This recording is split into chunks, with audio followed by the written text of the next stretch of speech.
So I'm a big half guard player, and for me personally, I like to utilize arm drags from half guard to get to the back position, and then obviously depending on his reactions, there's a couple different ways of how we would take the back. But before we even get there, let's talk about the arm drag itself.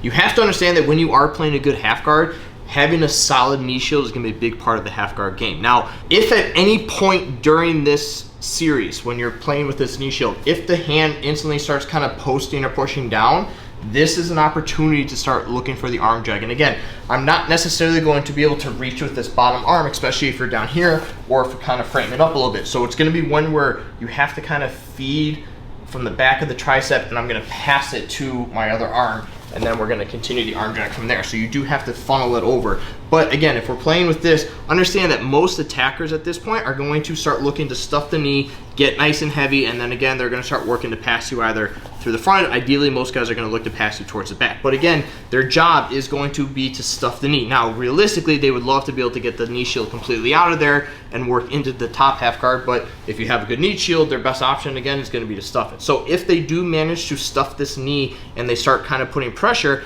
obviously my arm drag is not available here. So in order to get it back, start working on your framing. If that means I kind of have to push across the shoulders a little bit, push across the head, ideally I want to start putting pressure with the knee shield. And even if I have to kind of come up a little bit, I'm looking to get to the point where he's going to now reach back to start posting again to stuff that knee. And once I see that that arm comes onto my knee, that's when I look to just arm drag it across. So again, if you have the good knee shield, he starts looking to stuff it, he gets past, he pressures into you, that's fine. Start pressuring back into him and really drive this knee and shin across his gut. And as he reaches for it with his hand, grab the back of the tricep. And all I'm looking to do is understand this. As I pull this across, I'm going to take my leg and just shoot it straight through. And now I've created a big hole here that when I kick this leg through, all his momentum is going to fall right into my lap as I again arm drag to help him through. If you're kind of playing with a more of a high pitched knee shield, in order for him to even get to the inside, he's got to get this elbow all the way up and across. So again, most of these guys are going to start taking the top of the knee and either looking to stuff the knee so again they can smash you,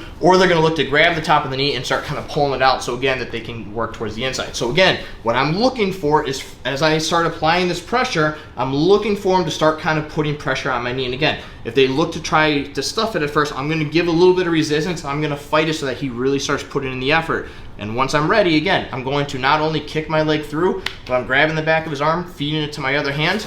And again, we get the arm drag. And because I'm utilizing that resistance, you're gonna get them to collapse a lot faster and it gives them less time to react. If I'm just sitting here and I do like a standard arm drag, he's gonna try and resist a little bit.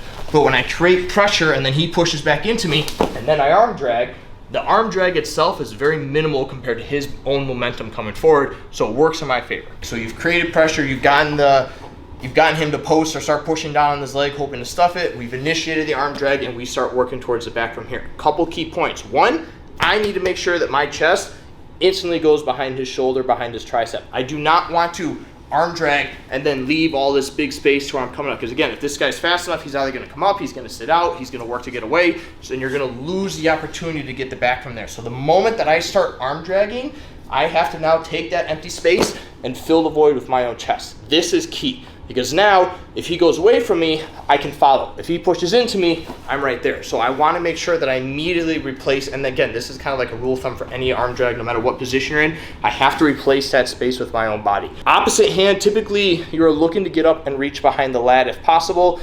If for whatever reason you grab lower and you grab the hip, that's fine. If you're wearing a gi, grab the belt, grab the pants, grab the lapel here, whatever you can get your hands onto. Again, if it's no gi, I'm simply just cupping the lat. So whatever you can get your hands onto is fine.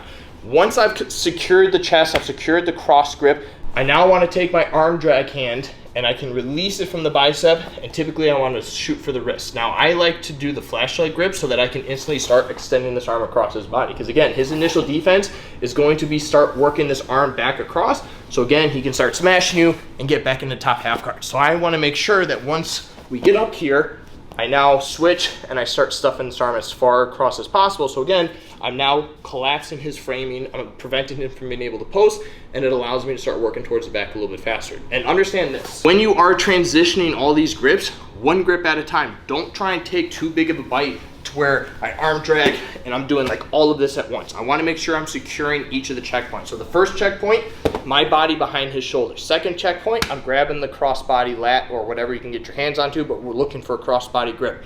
Third checkpoint, get wrist control. You've got all your checkpoints done, so let's start looking to take the back. The first option, if he's not really doing anything, he's just kind of fighting, he's looking to get his arm back, but he's not really pressuring much into you, what I want to do at this point is I'm going to, again, continue to push this arm away from him. I'm going to take my outside leg and actually start scooting my hips backwards, and now I'm kind of creating a hole for him to fill his hips into. And as I step backwards, I'm going to utilize this cross grip and actually just pull his hips right down into me. Now, because we were playing half guard, you already have the bottom hook into place, so it actually works for back take from here. I can now release the grip on his wrist, and right away we can start looking to secure a choke. Because you were grabbing the lat, that hand is immediately available to start grabbing the near side hand, so he can't work on defending it. And a lot of times you can actually get a very quick choke, or at least position to start choking him right away without having to really fight and do all this grip fighting. Your hands are already in position. Now let's say he hunkers down, gets into a tight turtle, and you start kind of feeling him like he's trying to turn away, probably with the mindset if he essentially just wants to like roll to that side and hope that I come up, or that he can start pulling half guard on me. That, you know, might just be his mentality. But either way, once I feel that pressure, I've felt him hunker down, I feel him starting to shift, I'm gonna use this grip as now a post for me to start putting my weight onto so I can start coming up. Again, I've already got the bottom hook secured. I've already got this grip so he can't really get too far because I can pull him back into me. But now I'm going to take that far leg, step all the way up and over, get in my second hook, and I'm actually just going to continue rolling.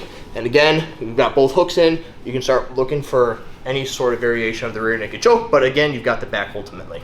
A third situation on my rise is, again, once we're in here, he's just heavily pressuring into you. Now again, instead of me trying to fight this resistance, instead of me trying to force a back take from here, instead, I'm simply just going to continue sweeping. So if I feel that momentum going, maintain your same grips, kind of utilize this leg a little bit as a pendulum, and I'm just going to sweep and pull him all the way over and come up on top. Now, yes, you're not necessarily in back control right now, but again, you're in some form of a top mount position. I can start utilizing the gift wrap. If I'm able to get this leg free again, I can pressure in, and I can actually pull them all the way back across, and then we can get right back into back control if we want to. So again, you can get to the back from here, but you might just have to do the sweep first, especially if they're pressured into you. When you're in half guard, just to kind of tie it all together, once you start seeing this hand looking to fight your knee shield, so again, get comfortable utilizing your knee shield and kind of find which way works best for you, but all you're looking to utilize with this knee shield is to get them to start posting on it. And once they start putting pressure on it, again, my near side hand is simply just going to grab the back of the elbow, back of the tricep. Once I feel that resistance, and I'm kind of giving them a little bit of resistance as well, when I feel I'm ready to, I'm going to kick that leg through, feed the hand to my other arm for the arm drag.